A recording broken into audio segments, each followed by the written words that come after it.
بسم اللہ الرحمن الرحیم الحمد للہ رب العالمین والصلاة والسلام علی رسولہ الکریم وعلی آلہ واصحابہ اجمعین۔ باب علامات المنافق، منافق کی علامتیں۔ منافق وہ ہے جو کفر چھپائے اور ایمان ظاہر کرے۔ حضرت ابو ہریرہ رضی اللہ تعالیٰ عنہ سے مروی ہے کہ رسول اکرم صلی اللہ علیہ وسلم نے ارشاد فرمایا، آیت المنافق ثلاثن، منافق کی نشانیاں تین ہیں۔ تو اب یہاں سوال پیدا ہوتا ہے، جو پھر قرآن و سنت کے اکثر مقامات پر جہاں ایسا اعتراض ہو اس کا وہی جواب ہے۔ تو سوال یہ ہے کہ ثلاثن تو جمع ہے تین، لیکن پیچھے مبتدا میں آیات المنافق، یہ نہیں آیات المنافق۔ منافق کی علامتیں تین ہیں، تو جب کہ حدیث میں ہے منافق کی علامت تین ہے، واحد نظر آ رہا ہے نا لفظ آیا، تو آیا پر سوال ہے کہ آیا کی جگہ بظاہر یہ ہے کہ آیات ہونا چاہیے تاکہ ثلاثن کے ساتھ مطابقت ہو جائے کہ ثلاثن جو ہے یہ خبر ہے۔ تو اعتراض کا خلاصہ یہ ہے کہ مبتدا مفرد ہے اور خبر جمع ہے، خبر متعدد ہے، یعنی یہاں مفرد متعدد کے مقابلے میں ہے، تو یہ مطابقت نہیں۔ اس کا جواب یہ ہے کہ یہاں آیت جو ہے اس سے مراد، اس کا معنی علامت ہے، اور اس سے مراد جنس ہے۔ اس سے مراد کیا ہے؟ جنس۔ جس طرح مثال کے طور پر کہا جاتا ہے کہ پاکستان میں چاول کی پیداوار بہت زیادہ ہے، تو اس کا یہ مطلب نہیں چاول کے ایک دانے کی، چاول کی پیداوار یعنی چاولوں کی جگہ صرف چاول جب کہا جاتا ہے تو مراد اس سے جنس ہے۔ تو ایسے ہی یہاں بھی مراد اس سے جنس ہے کہ لفظ علامت جو ہے یہ آیات کا معنی دے رہا ہے۔ تو اس بنیاد پر جب اس سے مراد جنس ہے، جنس آیت، تو اب مطابقت ہے کہ خبر بھی متعدد ہے اور مبتدا میں بھی تعدد ہے جنس کی بنیاد پر۔ تو یہ ہزاروں مقامات ایسے ہیں کہ جہاں یہ سوال ہوتا ہے، اور پھر یہی جواب ہے کہ جس کو واحد کہا جا رہا ہے یہ واحد جنسی ہے، اور یہاں اس سے مراد جنس ہے، اور جنس میں کثرت ہے اور تعدد ہے، تو اس بنیاد پر مبتدا اور خبر میں مطابقت موجود ہے۔ تو ترجمہ پھر اس طرح نہیں کریں گے کہ منافق کی نشانی تین ہے، کہ کوئی سمجھے کہ پٹھان ترجمہ کر رہا ہے، بلکہ منافق کی نشانیاں تین ہیں۔ دیکھو کیسے پٹھان کو پتہ چلا ہے، پشاور سے آیا ہے۔ تو منافق کی نشانیاں تین ہیں۔ ہمارا بڑا سامنا رہا ہے نا اس مؤنث مذکر والے مسئلے اور واحد جمع والے سے۔ میں نے جن استادوں کے پاس ناظرہ پڑھا ہے وہ بنگالی تھے، تو بنگالی بھی اردو اس طرح ہی بولتے ہیں جس طرح پٹھان بولتے ہیں، بالخصوص مؤنث مذکر کو استعمال کرنے کے لفظ کے لحاظ سے۔ تین علامتیں ہیں۔ اذا حدث کذب، جب بات بتاتا ہے تو جھوٹ بولتا ہے۔ وَإِذَا وَعَدَ أَخْلَفَ، جب وعدہ کرتا ہے تو وعدہ خلافی کرتا ہے۔ وَإِذَا اؤْتُمِنَ خَانَ، اؤْتُمِنَ، جب اس کو امین بنایا جائے تو وہ خان بن جاتا ہے۔ اؤْتُمِنَ وہ عربی زبان کا خانہ تو خیانت کرتا ہے، پنجابی کا تو پھر یہ خان اچھے ہیں۔ اچھا جی، اؤْتُمِنَ خانہ۔ ویسے اگر کوئی پٹھان جو ہے وہ دوسرا ہو، دوسرے طبقے کا، اکوڑے والا، وہ بتا سکتا ہے کہ ہمارا تو حدیث میں بھی ذکر ہے باقاعدہ لفظ ہو بہو اسی طرح لکھا ہوا ہے تو یہ تینوں جب پائی جائیں گی تو منافقت پائی جائے گی، اور جس میں ان میں سے کوئی ایک خصلت ہوگی، جس طرح کہ اگلی حدیث میں آ رہا ہے، تو وہ مطلب یہ ہوگا کہ وہ ایک علامت اس میں پائے گی، ابھی پورا حکم نہیں لگے گا، لیکن ایک علامت انہی کی ہے کہ جن پر منافقت کا اطلاق ہوتا ہے۔ اذا حدث، یہ ضروری نہیں کہ حدیث بیان کرے، مطلب کہ کوئی بات کرے، جو لغوی طور پر متکلم کو محدث کہتے ہیں۔ اذا حدث، جب بھی وہ گفتگو کرے تو جھوٹ بولتا ہے، معاذ اللہ۔ تو حدیث شریف کو یعنی سمجھنے کے بہت سے تقاضے ہیں، اور محاورہ اور جو اصول ہیں اس کے مطابق۔ اب پھر یہاں سوال پیدا ہوتا ہے کہ اہل سنت کا جو مذہب ہے وہ اس کے مطابق ارتکاب کبیرہ سے بندہ مومن ہی رہتا ہے، یعنی نہ ایمان کی نفی ہوتی ہے نہ کفر کا اثبات ہوتا ہے۔ تو یہاں تو پھر ایمان کی نفی ہو رہی ہے کبیرہ کی وجہ سے، کیونکہ یہ جو ذکر کیا گیا ہے یہ کبائر ہیں، کہ جھوٹ بولنا، وعدہ خلافی کرنا، خیانت کرنا، تو ان میں سے کوئی بھی کلمہ کفر تو نہیں ہے، لیکن نتیجہ آگے جو ہے وہ کفر کا آ رہا، کیونکہ منافق جو ہے وہ درک اسفل میں ہے، اور منافق جو ہے وہ کافر ہے، جبکہ کبیرہ گناہ کی وجہ سے اہل سنت کے نزدیک بندہ کافر نہیں بنتا بلکہ فاسق و فاجر بنتا ہے۔ معتزلہ کے نزدیک مومن نہیں رہتا اور خوارج کے نزدیک کافر بن جاتا ہے، تو یہ تو ان کی پھر دلیل بن رہی ہے۔ اور منافق کو شر الکافرہ کہا جاتا ہے، کافارہ کفار میں سے شریر قسم کا کافر، اس لیے درک اسفل میں ہے۔ تو اب جس طرح بعض آیات جو ہیں وہ بعض دیگر کے لیے مفسرہ ہیں، اسی طرح بعض احادیث بھی بعض دیگر کے لیے مفسرہ ہیں، یعنی ان سے پتہ چلتا ہے کہ رسول پاک صلی اللہ علیہ وسلم کی مراد کیا ہے۔ وہ یہ ہے کہ یہاں جو فرمایا گیا کہ آیت المنافق، اس سے مراد رسول پاک صلی اللہ علیہ وسلم نے حقیقت منافق مراد نہیں لی، بلکہ جو اس کا مشابہ ہے منافق وہ مراد لیا ہے، یعنی بتانا چاہتے ہیں کہ یہ چیزیں منافقت کے مشابہ ہیں، عین منافقت بیان کرنا مقصد نہیں ہے۔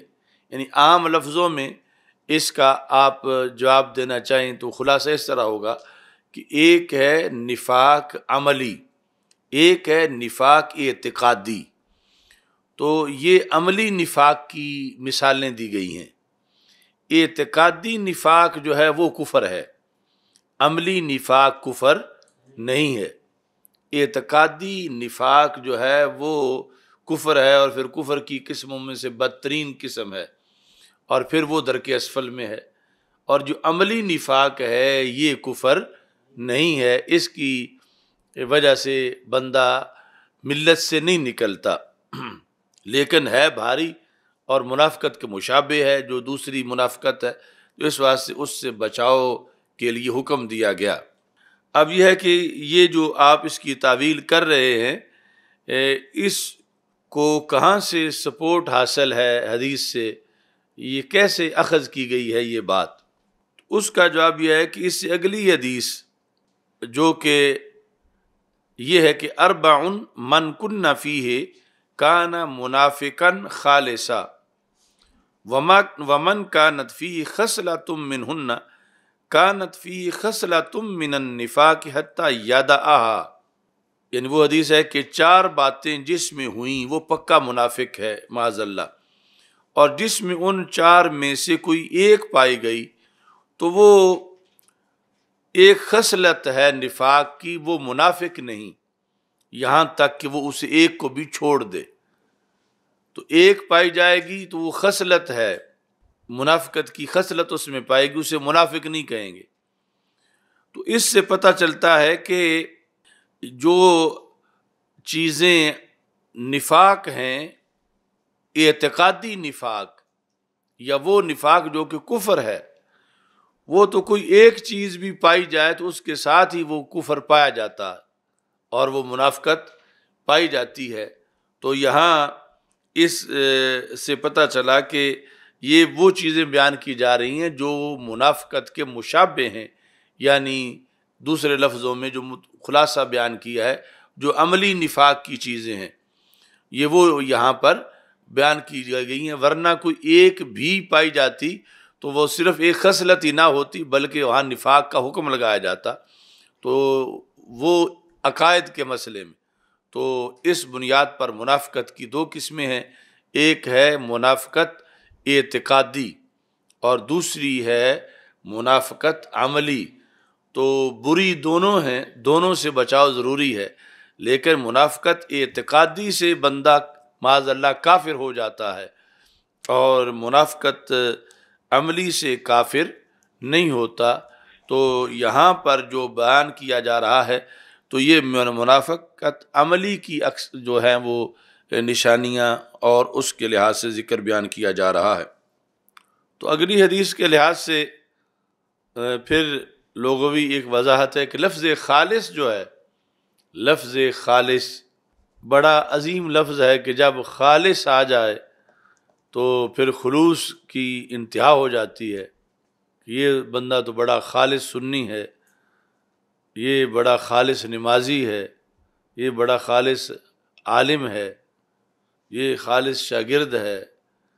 خالص اس کو سنتے ہی متبادر الی الذہن یہ ہوتا ہے کہ جس شے کے لحاظ سے ذکر ہو رہا ہے وہ بڑی اچھی شے ہے، دودھ خالص، گھی خالص، لیکن کبھی خالص دوسری طرف بھی استعمال ہوتا ہے، منافقاً خالصا۔ تو اس طرح بری چیز مذموم کو بیان کرنے کے لیے جو چوٹی کا برا ہو اس کے لیے بھی لفظ خالص آ سکتا ہے عربی محاورے میں۔ سمجھ آ رہی ہے نا؟ ہمارے اردو میں تو اب یقیناً دوسری طرف ہی اس کا سارا استعمال ہے کہ خالص گھی ہے، خالص یہ نہیں کہتے کہ خالص پانی ہے دودھ کا، مگر اس میں گنجائش یہ ہے کہ یہ صرف محمود میں استعمال نہ ہو بلکہ مذموم میں بھی استعمال ہو جائے، مذمت میں کسی کی آخری حد کو بیان کرنا کہ چوٹی کا منافق ہے تو اس کے لیے کہ یہ خالص منافق ہے، خالص۔ ویسے جب خالص بتا دیا جائے تو آگے کسی کو یہ انتظار ہوتا ہے کہ اچھی بات کرے گا، بہت خالص جو ہے وہ۔ تو مجھے وہ یاد آتا ہے کہ اپنے یہ جو زینت القراء قاری غلام رسول رحمۃ اللہ علیہ تھے، جو بڑے مشہور قاری تھے اہل سنت کے، ادھر کینٹ میں ہوتے تھے، تو ہم دبئی بیٹھے ہوئے تھے تو وہ میزبان بھی ہمارے قاری غلام رسول صاحب ہی تھے، تو انہوں نے ناشتے میں شہد پیش کیا، تو انہوں نے کہا کہ یہ بڑی دور سے آیا ہے اور یہ ہے وہ ہے، قاری صاحب آپ یہ چکھ کے بتائیں۔ تو وہ قاری صاحب بڑے جان دیدہ تھے، انہوں نے جب چکھا تو کہتے ہیں قاری صاحب خالص گڑ کا ہے۔ تو جتنی دیر وہ لمبا خالص کہہ رہے تھے تو سب سمجھ رہے تھے کہ بڑا ہی یہ خالص ہے زیادہ، لیکن آگے اچانک انہوں نے کہہ دیا گڑ کا ہے۔ تو اس طرح بھی خالص ہو سکتا ہے استعمال، منافقاً خالصا۔ ہم بکی شریف درس سے پڑھ کے نکلے تو پچھلی سائڈ پہ گلی جو تو ایک پرائی ہوتا تھا، وہ بیٹھ کے اپنی دکان پہ کوئی بنا رہا تھا چیز، تو ساتھ جو ہے وہ کسی سے اپنا جھگڑ بھی رہا تھا، کوئی اپنی حقیقت بیان کر رہا تھا کہ میں کس منصب پر فیض ہوں۔ تو اس طرح ہاتھ سے میں اس نے اپنے بال پکڑے ہوئے تھے سر کے، یعنی اپنے آپ کو تعبیر کرنے کے لیے، آدھا جے میں حرام دا تے چوٹی دا حرام دا۔ تو یعنی وہ خالصاً کا جو ہے نا اس نے بھی بھرپور طریقے سے اپنے پنجابی میں استعمال کیا تو اس طرح بھی خالص ہو سکتا ہے۔ ومن کانت فیہ خصلۃ منہن، اور جس میں ان میں سے ایک خصلت ہے تو پر اس میں وہ منافقت کی خصلت ہے یہاں تک کہ اسے چھوڑ دے۔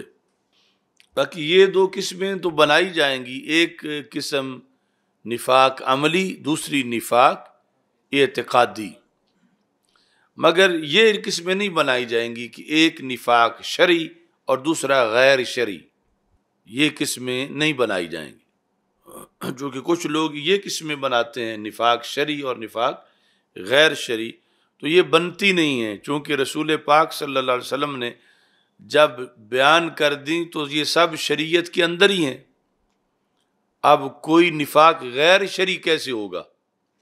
شرعی یعنی خواہ اعتقادی ہے یا عملی ہے، دونوں صورتوں میں شرعی ہے، دونوں صورتوں میں، یعنی جو عملی نفاق ہے وہ بھی تو شریعت نے ہی بیان کیا، جو اعتقادی نفاق ہے وہ بھی شریعت نے ہی، تو اس واسطے یہ قسمیں بنانا صحیح نہیں ہے، شرعی اور غیر شرعی، ہاں اعتقادی اور عملی یہ قسمیں بنائی گئی ہیں۔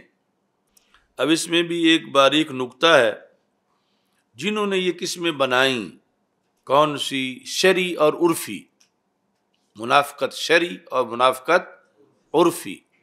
تو انہوں نے منافقت شرعی کی یہ تعریف کی کہ اظہار الاسلام و ابطان الکفر، اسلام ظاہر کرنا اور کفر چھپانا، یہ شرعی ہے۔ اور عرفی کیا ہے؟ من خالف سرہ العلن فیہما، کہ کفر اسلام کے مسئلے میں جس کے باطن نے ظاہر کی مخالفت کی، جس کے باطن نے ظاہر کی مخالفت کی، تو انہوں نے اس کا رد کیا الکوثر الجاری میں، کہتے ہیں لا یلتفت الیہ اذ ما یخاطب بہ رسول اللہ صلی اللہ علیہ وسلم من الاحکام لا یکون الا شرعیا، کہ احکام کے لحاظ سے رسول پاک صلی اللہ علیہ وسلم جو گفتگو فرماتے ہیں وہ صرف شرعی ہوتی ہے، لا یکون الا شرعیا، یعنی جب رسول پاک صلی اللہ علیہ وسلم کسی کے بارے میں یہ وضاحت فرما چکے تو اب وہاں جو اس کی وضاحت اس میں رائج ہوگی وہ شرعی ہے، وہ صرف شرعی ہے۔ الا ان لفظ المنافق اسلامی لم یکن فی عرفہم، ہاں جب یہ رسول پاک صلی اللہ علیہ وسلم نے استعمال کیا تو ان کے عرف میں یہ لفظ نہیں بولا جاتا تھا، ان کے عرف میں یہ لفظ نہیں بولا جاتا تھا۔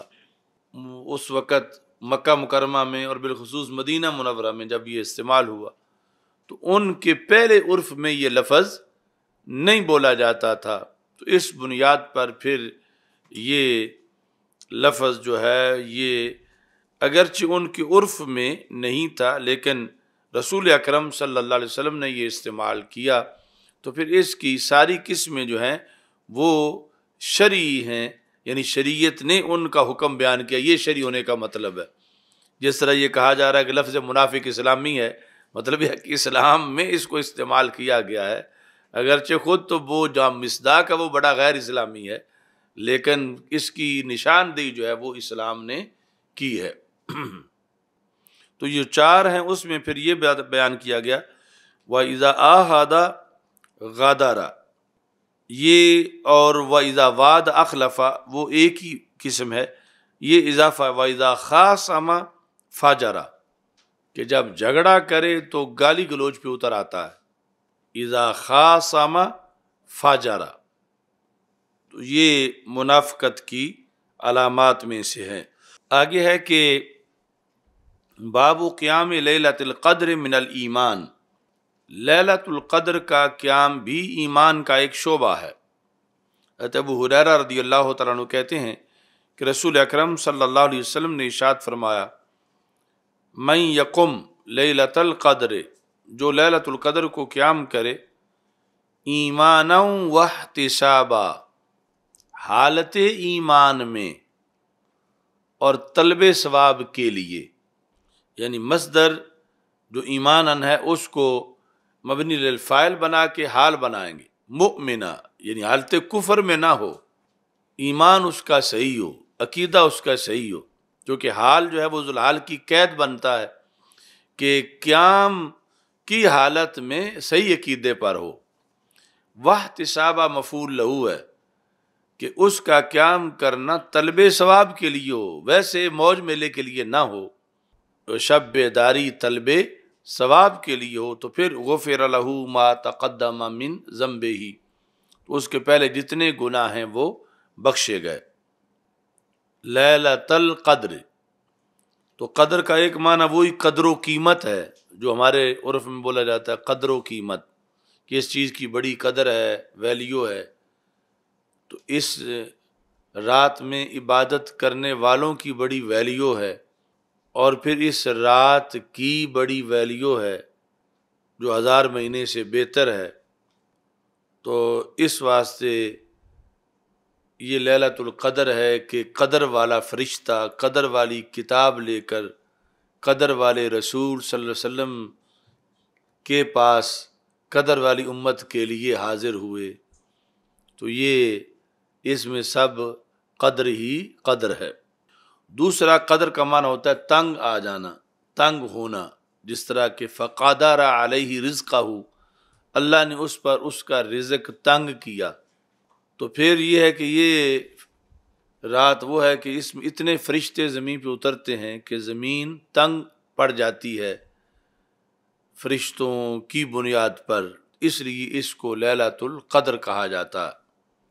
تیسرا قدر کا معنی جو ہے وہ تقدیر سے ہے کہ اس میں جو اس سال کی رزق ہیں اور ولادت وصال کے معاملات ہیں، اس طرح کے وہ سارے فرشتوں کے سپرد کیے جاتے ہیں ایک سال کے لیے۔ تو جو لکھے گئے تھے شب برات کو پھر اس رات کو سپرد کر دیے جاتے ہیں، تو اس بنیاد پر بھی اس کو لیلۃ القدر کہا جاتا ہے۔ تو یہ 3 بڑی وجوہات ہیں۔ تو لوگوں کو کسی نیکی کی دعوت دینا ثواب کے تذکرے سے، یہ سنت رسول صلی اللہ علیہ وسلم ہے۔ یعنی کچھ لوگ اس پر اعتراض کرتے ہیں کہ ثواب کا لالچ دے کر کوئی تبلیغ نہیں کرنی چاہیے۔ تو یقیناً اللہ کی رضا مقدم ہے، لیکن اس کے ساتھ اس کا ثواب اس کی طرف سے یہ دل میں رکھنا یا اس کو بیان کر کے کسی کو نیکی کی دعوت دینا یہ معیوب نہیں، بلکہ ہزاروں احادیث میں یہی اسلوب ہے رسول اکرم صلی اللہ علیہ وسلم کا۔ جس طرح یہاں اب لیلۃ القدر کے قیام کی دعوت دے رہے ہیں رسول اکرم صلی اللہ علیہ وسلم، اور ساتھ اس کا ثواب اور اس کا جو فائدہ ہے وہ بیان کر رہے ہیں، مغفرت بیان کر رہے ہیں کہ مغفرت ملے گی۔ تو اس طرح یہ شرعی اسلوب ہے کہ کسی کام کی دعوت پر اس کا اجر و ثواب مغفرت وغیرہ کو بیان کرنا، یہ ہے کہ اپنی طرف سے وہ کوئی فکس جہاں شریعت نے بیان نہیں کیا، اپنی طرف سے کوئی معین بیان نہیں کر سکتا، لیکن مطلقاً تو بیان کر سکتا ہے کہ اس پہ اجر و ثواب ملے گا۔ تو اس کو بیان کرنے میں یہ سنت کی پیروی ہے، کوئی قباحت نہیں ہے۔ اچھا جی، باب الجہاد من الایمان۔ باقی جو ہے وہ یہ جو لیلۃ القدر ہے اس کے بارے میں کہ کون سی رات ہے، تو یہ بہت اس کا وسیع اختلاف ہے۔ یہاں تک مطلقاً تذکرہ تو پورے سال میں بھی ہے کہ پورے سال میں کوئی ایک رات ہے، لیکن اکثر احادیث جو ہیں وہ اس پر ہیں کہ یہ رمضان میں ہے اور آخری عشرے میں ہے اور پھر وتر راتوں میں ہے۔ یہ اکثر احادیث کا تقاضا ہے۔ انہوں نے الکوثر الجاری میں لکھا کہ میل الشافعی الی انہا لیلۃ 21، امام شافعی رحمۃ اللہ علیہ کا میلان اس طرف ہے کہ 21ویں شب ہے، والجمہور علی انہا لیلۃ 27، لیکن جمہور اس پر ہیں کہ 27ویں شب ہے، مگر امام شافعی رحمۃ اللہ علیہ 21ویں کے طرف ان کا میلان ہے۔ حضرت ابو ہریرہ رضی اللہ تعالی عنہ کو ابو زرع جو ہیں انہوں نے سنا، وہ کہتے ہیں رسول پاک صلی اللہ علیہ وسلم سے انہوں نے یہ روایت کیا، انتدب اللہ لمن خرج فی سبیلہ، انتدب اللہ نے اس کی بخشش کر دی، کس کی؟ جو اللہ کے رستے میں نکلا، لا یخرجہ الا ایمان بی و تصدیق برسلی، اللہ تعالیٰ نے اس بندے سے وعدہ کر لیا جو اس کے رستے میں نکلا، اللہ تعالیٰ فرماتا ہے اس کو نہیں نکالا مگر میرے ساتھ ایمان نے اور میرے رسولوں کے ساتھ تصدیق نے۔ کیا وعدہ کیا؟ کہ ان ارجعہ، کہ میں اس کو لوٹاؤں گا ساتھ اس کے جو وہ پالے گا اجر یا غنیمت، یا یہ کہ اگر واپس نہ آیا تو میں اس کو ادخلہ الجنت، میں اس کو جنت میں داخل کروں گا۔ او ادخلہ یہ قسیم ہے پہلے دو کا، پہلا یہ ہے کہ اجر لے کے آئے اگرچہ غنیمت نہ ملے، دوسرا یہ اجر بھی ہو اور غنیمت بھی ہو، تیسرا یہ ہے کہ وہ ان ارجعہ کے مقابلے میں ہے کہ میں واپس تو اس کو نہیں لوٹاؤں گا گھر، لیکن آگے جنت میں بھیج دوں گا، یا میں اس کو جنت میں داخل کر دوں گا، یعنی وہ شہید ہو گیا تو۔ ولولا ان اشق علی امتی، یہ آگے یعنی پہلے جو حدیث قدسی ہے، آگے حدیث نبوی ہے، اگر میں اپنی امت پر مشقت محسوس نہ کرتا، ما قعدت خلف سریۃ، میں کسی بھی جنگ سے پیچھے نہ بیٹھتا۔ سریہ کی تعریف یہ ہے کہ لشکر کا وہ حصہ جس کی زیادہ سے زیادہ تعداد 400 ہو، جمع اس کی سرایا، مطلب کیا ہے کہ بڑا لشکر تو کیا میں چھوٹے سے بھی پیچھے نہ رہتا، یعنی یہ ہے عموم کہ چونکہ بڑے لشکر کی نوبت تو کبھی کبھی آتی ہے، چھوٹے اس سے زیادہ جاتے ہیں، تو میں صرف بڑے لشکروں میں نہ جاتا، میں چھوٹوں میں بھی چلا جاتا اگر مجھے امت پر مشقت ملحوظ خاطر نہ ہوتی۔ تو ایک تقسیم آپ نے سکول کی کتابوں میں بچپن سے پڑھی ہوگی کہ ایک غزوہ ہوتا ہے، دوسرا سریہ ہوتا ہے۔ غزوہ وہ ہے جس میں رسول پاک صلی اللہ علیہ وسلم خود تشریف لے جائیں، اور سریہ وہ ہے جس میں خود تشریف نہ لے جائیں۔ تو یہ سراسر غلط تشریح ہے، یعنی غزوہ مطلقاً جہاد کو کہتے ہیں، اس واسطے غزوہ ہند والی حدیث یا دیگر اس میں سرکار دو عالم صلی اللہ علیہ وسلم کے وصال کے بعد کی جنگوں کو بھی غزوہ کہا گیا ہے حدیث شریف میں۔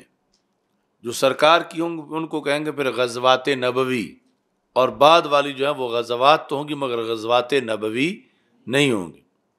یہ سریہ جو ہے یہ اس لیے نہیں کہ رسول پاک صلی اللہ علیہ وسلم خود تشریف نہیں لے گئے، بلکہ سریہ کا اطلاق جو ہے وہ عدد کے لحاظ سے ہے، یعنی چھوٹے لشکر کو سریہ کہتے ہیں۔ غزوہ اور سریہ، یہ ویسے غزوہ ہند والی تقریر میں بھی یہ حوالہ جات بھی پیش کیے تھے اس پر کہ غزوہ کا اطلاق کس کس پر ہوتا ہے، اور اس میں یہ ضروری نہیں کہ رسول پاک صلی اللہ علیہ وسلم خود تشریف لے جائیں تو پھر غزوہ ہے، بلکہ غزوہ کا لفظ عام ہے کہ رسول پاک صلی اللہ علیہ وسلم خود تشریف لے جائیں پھر بھی غزوہ ہے، اور خود تشریف نہ لے جائیں پھر بھی غزوہ ہے۔ غزا یغزو وہ مطلقاً جہاد کے معنی میں ہے۔ تو یہ پتہ نہیں کس طرح کسی نے یہ سکول کی کتابوں میں ڈال دیا۔ تو سریہ کیا ہے؟ قطعۃ من الجیش اقصاها 400، قطعۃ من الجیش لشکر کا وہ ٹکڑا حصہ کہ جس کی آخری تعداد 400 ہو، یعنی 400 یا اس سے نیچے نیچے، یہ سریہ ہے۔ اگر مجھے امت پر مشقت محسوس نہ ہوتی، مشقت کا خطرہ نہ ہوتا، تو میں کسی بھی سریہ کے پیچھے بھی نہ بیٹھتا، چھوٹے لشکر کے پیچھے بھی نہ رہتا۔ تو یہ ان باتوں میں سے بھی ہے جو ترجمۃ الباب آپ کو ایک بتایا ہوا ہے کہ رسول اکرم صلی اللہ علیہ وسلم بظاہر جہاں لگے کہ معاذ اللہ کوئی کمی ہے تو وہاں بھی کمی نہیں ہوتی۔ اس کی کئی مثالیں دی ہیں کہ بظاہر اعتراض یا سوال پیدا ہو رہا ہو تو حقیقت میں ہماری سوچ کوتا ہے، وہاں کوئی عظمت ضرور ہے۔ اب رسول پاک صلی اللہ علیہ وسلم غزوے پہ تشریف لے جائیں، یہ تو کمال ہے ہی کہ خود قیادت فرما رہے ہیں، خود گھر نہیں بیٹھے، غلاموں کی سرپرستی فرما رہے ہیں، ان کو حوصلہ دے رہے ہیں، ان کے ساتھ ساتھ ہیں۔ اور اگر نہ لے جائیں تشریف، گھر تشریف فرما رہے ہیں، تو اس میں بھی کمال ہے۔ یہ نہیں کہ گھر بیٹھے آرام کر رہے ہیں، صرف یہ اس آرام گھر بیٹھنے میں بھی کمال ہے۔ تو یہ آپ کی ہر ادا رحمت ہے، اور ہر ادا میں تعلیم ہے، اور ہر ادا کے اندر جو ہے وہ کمال ہے۔ یہ سرکار فرما رہے ہیں میں تشریف لے جاؤں تمہارے ساتھ پھر بھی رحمت ہوں، میں گھر بیٹھوں پھر بھی رحمت ہوں۔ لولا ان اشق علی امتی، اگر مجھے امت پر مشقت کا خطرہ نہ ہوتا تو میں چھوٹے چھوٹے لشکروں میں بھی جاتا۔ میں امت پر رحمت کرتے ہوئے چھوٹے چھوٹے لشکروں میں نہیں جاتا کہ پھر امت پر مشقت آ جائے گی۔ اگر میں چھوٹے چھوٹے جو ہیں لشکر ان میں بھی جاؤں گا تو امت پر مشقت آ جائے گی، اور مجھے برداشت نہیں کہ بلا وجہ کوئی امت پہ مشقت آ جائے۔ یعنی وہ مشقت تو آئے جو امت کے لیے، سرداری کے لیے ضروری چیز ہے، لیکن بلا وجہ نہ آئے، یہ میں چاہتا ہوں۔ جس طرح کہ فرمایا کہ لولا ان اشق علی امتی لاخرت صلاۃ العشاء الی آخر اللیل، اگر میں امت پر مشقت نہ سمجھتا تو میں نماز عشاء کو آخر شب تک مؤخر کر دیتا، لیکن چونکہ مشقت آئے گی تو میں مشقت نہیں لانا چاہتا، تو میں کہتا ہوں مغرب کا ٹائم ختم ہو تو عشاء پڑھ لیں۔ لیکن اگر مشقت کا خطرہ نہ ہوتا تو میں کہتا کہ رات 2 بجے جا کے عشاء پڑھو۔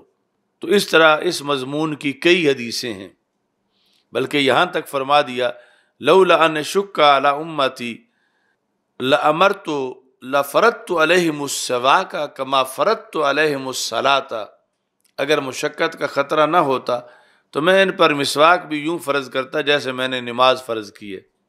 تو میں نے نماز تو فرض کر دی ہے لیکن مسواک فرض نہیں کیا، حالانکہ مسواک پر کتنی مشقت ہے، معمولی سی ہے، یعنی کوئی ایسی کمر توڑ مشقت نہیں ہے، لیکن فرمایا کہ مشقت اس میں ہے، اگر اس میں مشقت نہ ہوتی تو میں فرض کر دیتا، چونکہ مشقت ہے میں نے فرض نہیں کی۔ اس کا بتا دیا کہ الصلاۃ بسواک خیر من 70 صلاۃ بغیر سواک، کہ جو مسواک کر کے پڑھی جائے ان 70 سے افضل ہے جو مسواک کے بغیر پڑھی گئی۔ تو فضیلت بیان کر دی مگر فرض نہیں کیا، کہ اگر فرض کر دوں گا تو پھر فوراً آزمائش تو ہو سکتی ہے کہ بندہ گھر سے دور ہے، مسواک پاس نہیں، تو آپ کا فرض فوت ہو جائے گا، تو پھر قیامت کے دن مواخذہ ہوگا۔ تو یہ امتی پر مشقت کیوں آئی کہ فرض کی ہوئی تھی، تو میں فرض ہی نہیں کرتا تاکہ ایسی نوبت ہی نہ آئے۔ تو اتنی رحمت ہے، شفقت ہے امت پر، اور اس مضمون کی بہت سی حدیثیں جو لولا ان اشقا سے شروع ہوتی ہیں۔